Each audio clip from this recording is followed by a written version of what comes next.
Minasan, konnichiwa, Zamurai Engineer desu. In this video, we will give you instruction on how to do your final exam, how to take your final exam. So we have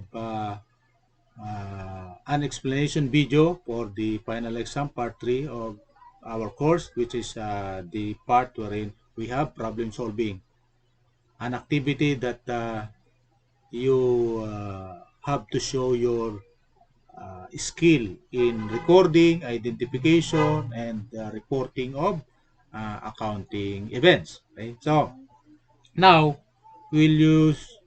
I use Google Perm in order to make the final exam. So I will send it, or I already sent it in your GC.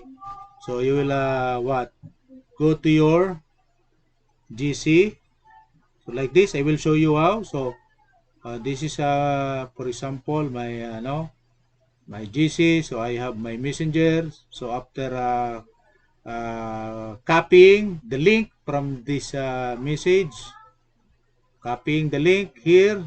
So after copying the link here, so copy. So for example here, I will make the copy link. Okay, so I will go to the blank. We'll go to the blank.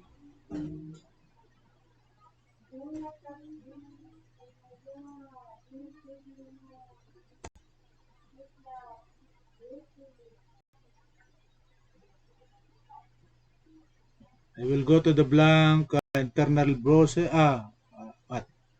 Blank. What? Uh,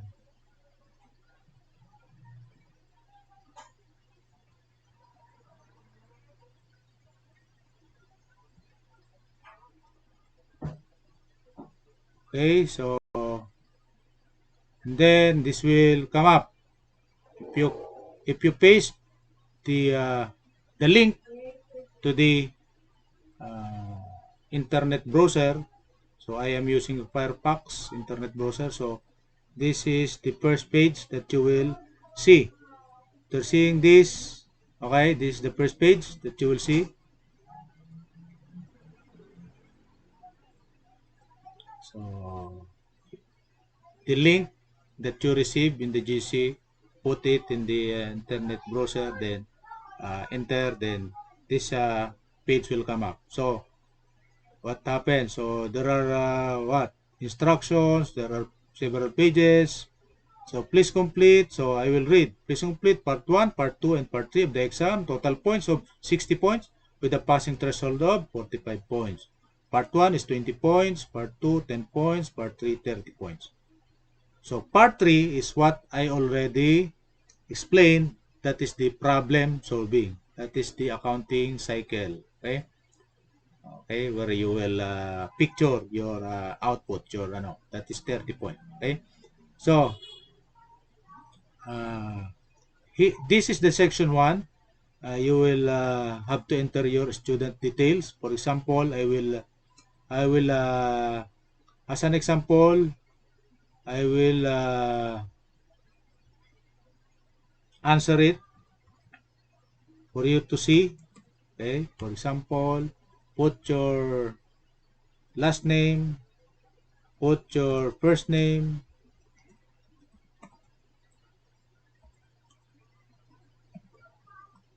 put your complete first name, put your real name, put your middle name if you have one. If you have none, put in A. Okay, so next is you have to, what's next? Student number. What is your student number? So I will just make a random student number because I do not know. No? I do not know. I will just make a random number.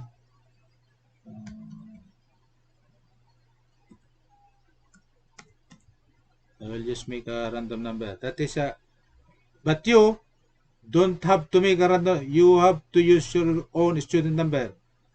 I can check your student number properly.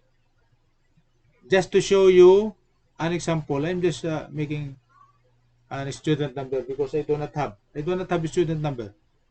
Yes. What is your section?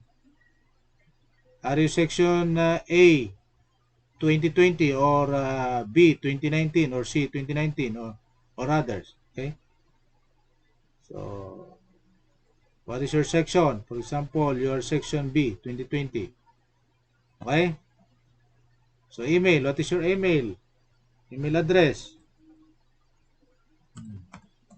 Use your real email address.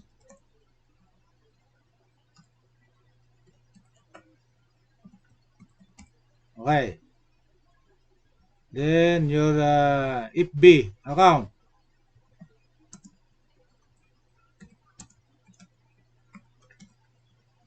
Okay, or messenger account. Because I may uh, I may need to contact you right away, immediately, because I will give a grade. And if I cannot contact you and I have to make a grade, don't ever blame me. Okay? So you need to have your correct contact reported here. So if not, how can I contact you? So make your email and FB account name or messenger account name. And also, you have several similar names in messenger and FB. That's why you need to take a picture of your messenger or FB account so that I can identify who are you in the listing. If I search your name in the FB, there are several that will come up. For example, if you search my name in the FB, there are several that will come up. Who is the real one? Who is the real one? I don't know. That's why you need to take a picture of your showing your account name and upload it here.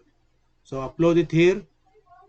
Idagdag ang file. So add the file. So the file format, your name, .jpeg. JPEG file format. Maximum 1 megabytes. Okay. And then after you have uploaded the file. So I will upload the file. For example, I will just search the file. Aking drive. Okay. I don't know why this is Tagalog. Filipino. So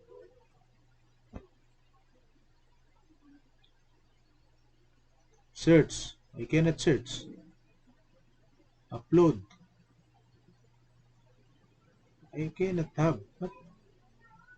Why I don't have? Have to choose from your device. So select this one. Choose from your device. And then I will just select picture. For example, the picture of my. What is the picture of my FB account? So this is the picture of my FB account. So this is the picture, my profile. Okay, so I will upload it. So click here. So click here. You cannot see. You can see. So I will extend it this way.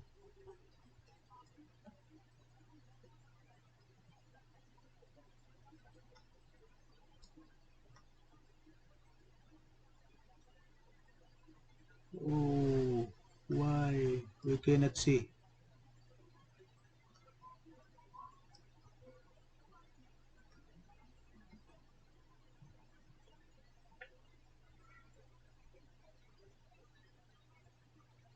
We cannot see. Still we cannot see. How can we see it?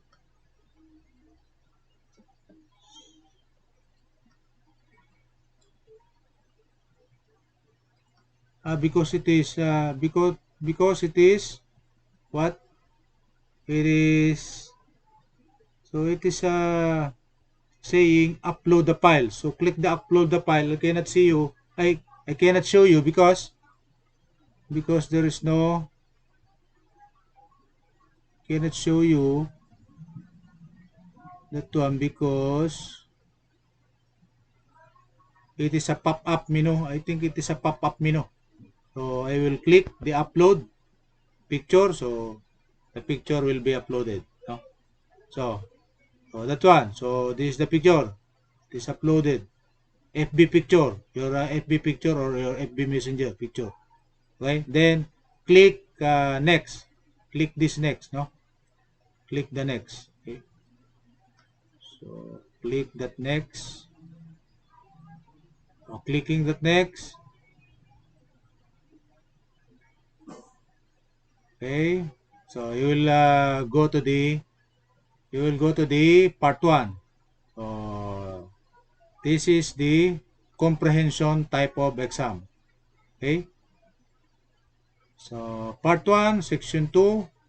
Each correct answer has 1 point credit per question unless otherwise specifically stated. Use GAAP unless specified as IFRS. So assume GAAP, no? So yan, no? Yan. Start with that. Part 1,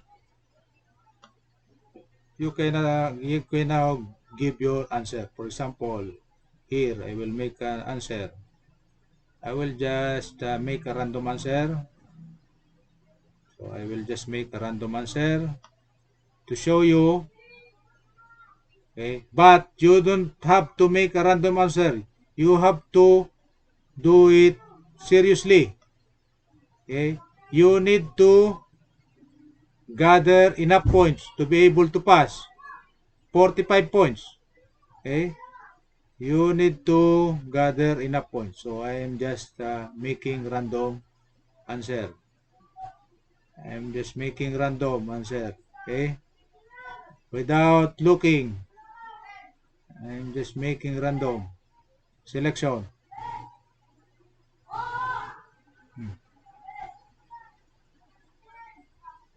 So I'm just making it.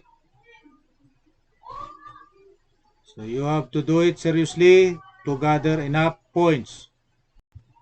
Okay, to gather enough points.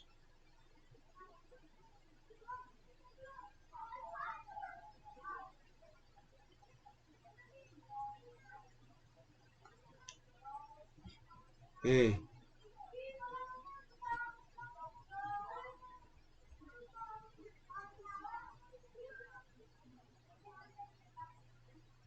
Then after which,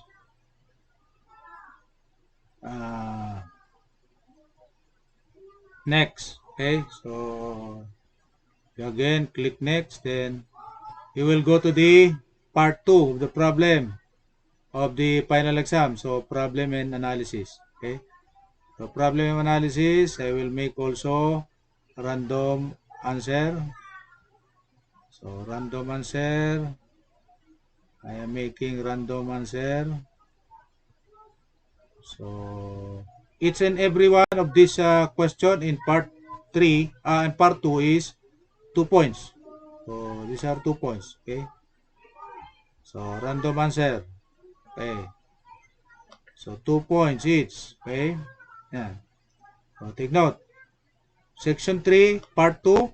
Each correct answer has 1 point credit per question unless otherwise specifically stated.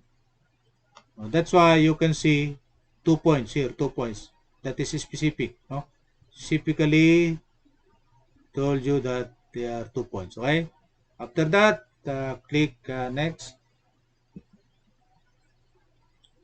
You can leave it blank if you will, but better to make an answer than leave it blank. You may be able to have what?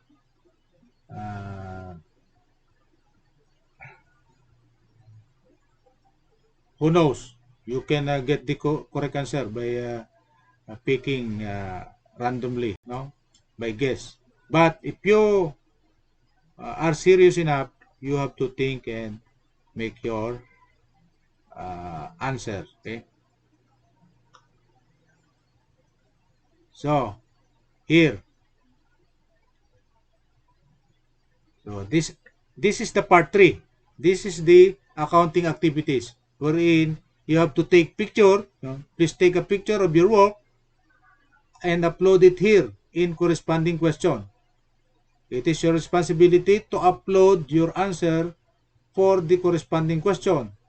So if you, for example, is being asked the journal entries and you uploaded a file with trial balance, I will not give you the correct answer, the correct points. Will not give you correct points. One questionnaire is 3 points. 3 points. Okay? 3 points. You will notice here 3 points. Okay? So 3 points each. So 10 times 3, that is 30 points. Total of 30 points. Okay? So here you cannot leave it blank. You have to, it is required to upload the picture. No? Upload the picture. So I will just make a random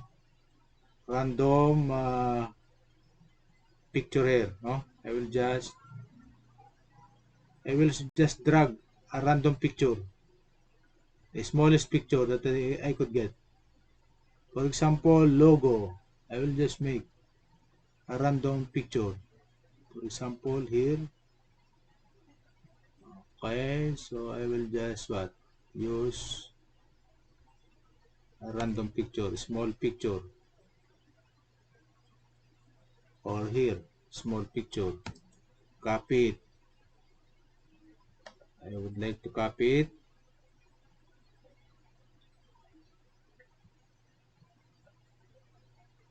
You cannot see my drive, no?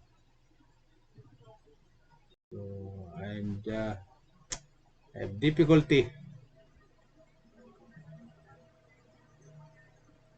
Just copying a file is very time consuming. Okay? So copy and then put it here.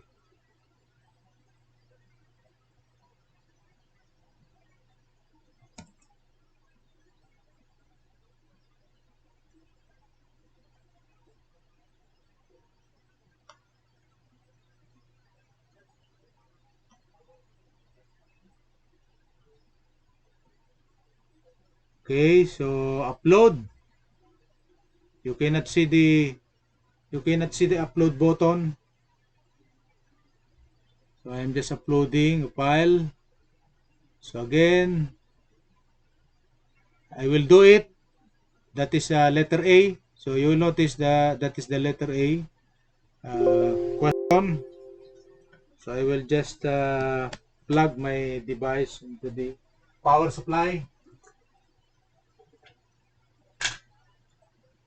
Okay. So again, let's do it again and again and again. And then upload. So I'm doing it again and again. So 10 times, no? Then you notice I am now in the third question. So question A, so that is prepare journal entries. Question B, post the journal entries to the account. Question C, so I am now in question C. So please bear with us. It will take a while, but we are making sure that you will understand this.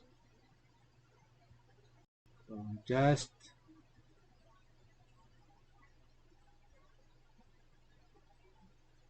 and again, letters D, chart of accounts. Okay, take a picture of your chart of accounts and then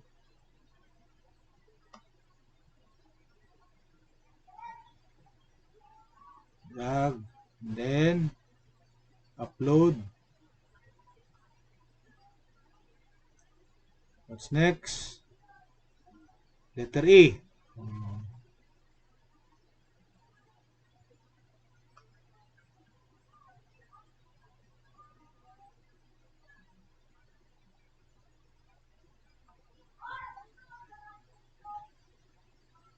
the smaller the megabytes of your picture, the faster it is. The faster it would be uploaded. No? So now we are now on letter F. Where is letter F? So click letter F. If your picture is having a very big megabytes, so it will take a while. It will take longer.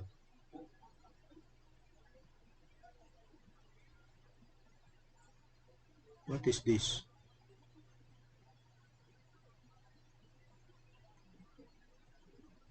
What is this? Okay. I'm supposed to have what letter?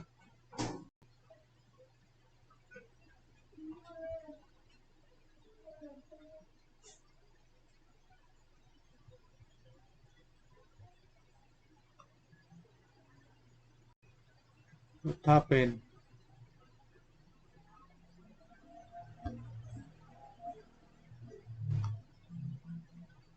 Refreshed. It refreshed, no? What happened? It refreshed.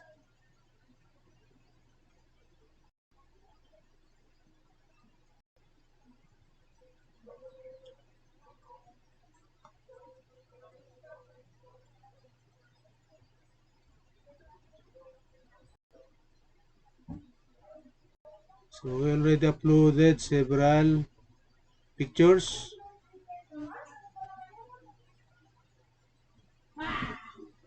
We are already in the letter F.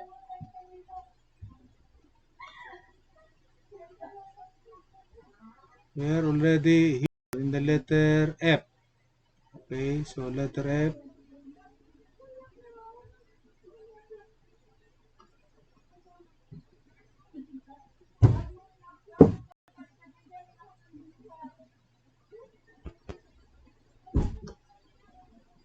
So then letter G.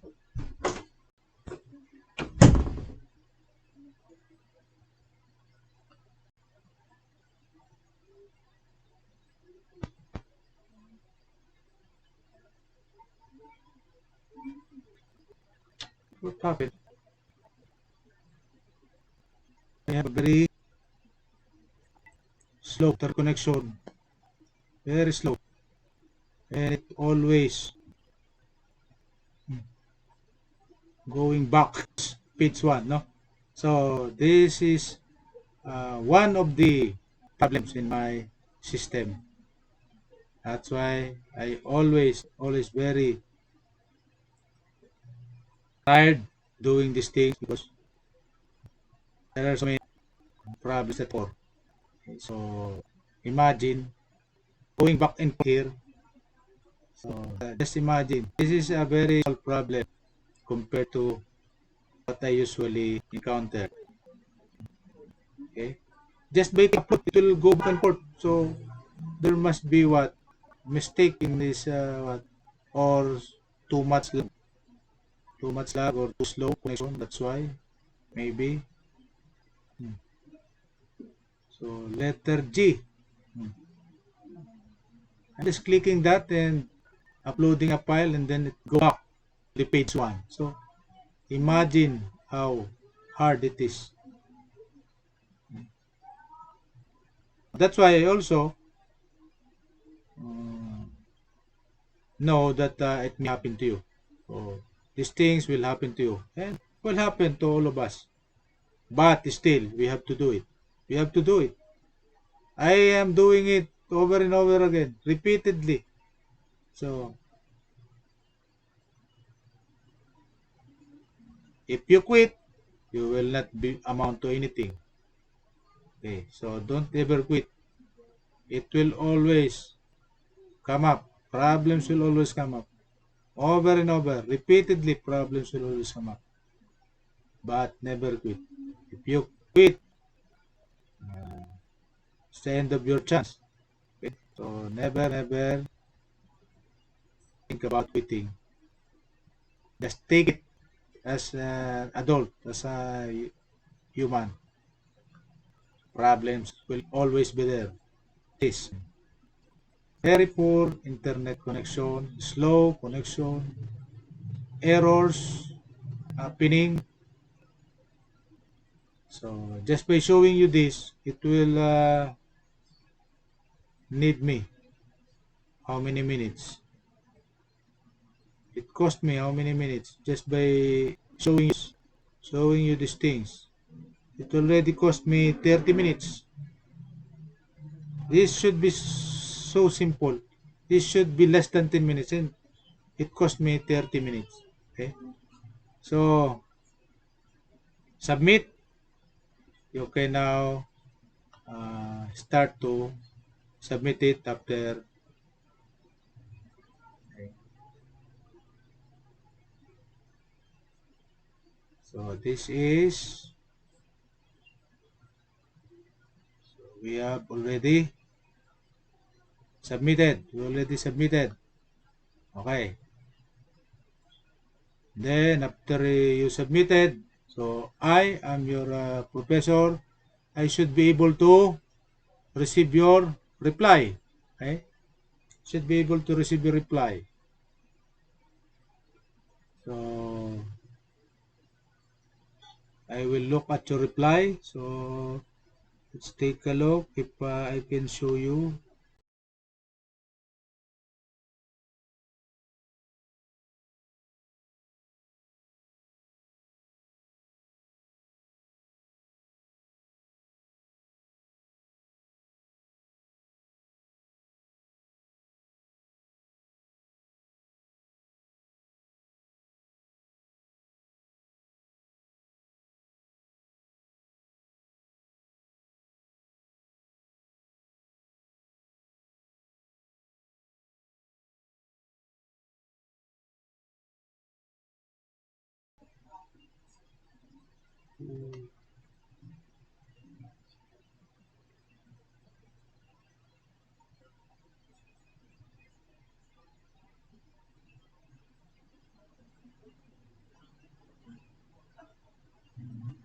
Okay, so after you submitted, you can look up so your score. I will only allow you to submit once. So you have to finalize your answer and then if you already submitted, you cannot submit it again. Not like this. I will change this. Mag-submit na iba pang toon. I will not allow this. I will only allow once. No more resubmission. Okay? So you can see your score at that time, no? So, for example, I have a score. What is my score? 7/60. Okay? So that is my score. 7/60. So, okay? So that is your result. So I failed. I failed the exam because it is only 7. So, but maybe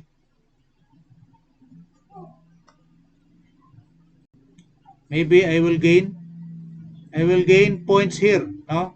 I will gain points here in the problem solving. So that is not the final point, no? That is actually 7/30. The 30 points for the for the problem solving here will be done later. The point system will be done later here. So that's how you will